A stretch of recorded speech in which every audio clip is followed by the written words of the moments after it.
സ്വപ്നം ഈ ലോകത്തുള്ള എല്ലാവരും കാണാറുണ്ട്. എന്നാൽ ആ സ്വപ്നങ്ങൾ നേടിയെടുക്കാനായി കഠിനാധ്വാനം ചെയ്യാൻ ഒരാളും ഒരുക്കമല്ല. നാവുകൊണ്ട് പറയുക എന്നത് വളരെ എളുപ്പമുള്ള കാര്യമാണ്. അത് നടപ്പിലാക്കുക എന്നത് ഏറെ ബുദ്ധിമുട്ടേറിയതും. നമുക്കിടയിൽ ഒരുപാട് പേരുണ്ടിങ്ങനെ. അവരുടെ സ്വപ്നങ്ങൾ വലുതായിരിക്കും. എന്നാൽ അത് നേടിയെടുക്കാൻ 10% പോലും അവർ പ്രയത്നിക്കുന്നുണ്ടാവില്ല. നിങ്ങളൊന്ന് ആലോചിച്ച് നോക്കിയേ. നിങ്ങളും ഈ കൂട്ടത്തിലാണോ? തോറ്റിടത്ത് തന്നെ നിൽക്കുകയാണോ? ജയിക്കണമെങ്കിൽ നിങ്ങൾക്ക് അവിടെ നിന്ന് മുന്നോട്ട് പോയേ മതിയാകൂ.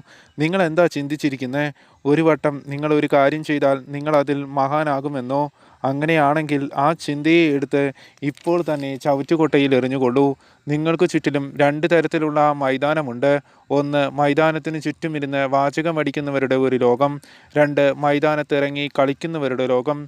നിങ്ങൾ ഇതിൽ ഏത് മൈതാനത്ത് ഇറങ്ങാനാണ് ആഗ്രഹിക്കുന്നത് എന്ന് സ്വയം ചിന്തിച്ചു നോക്കൂ.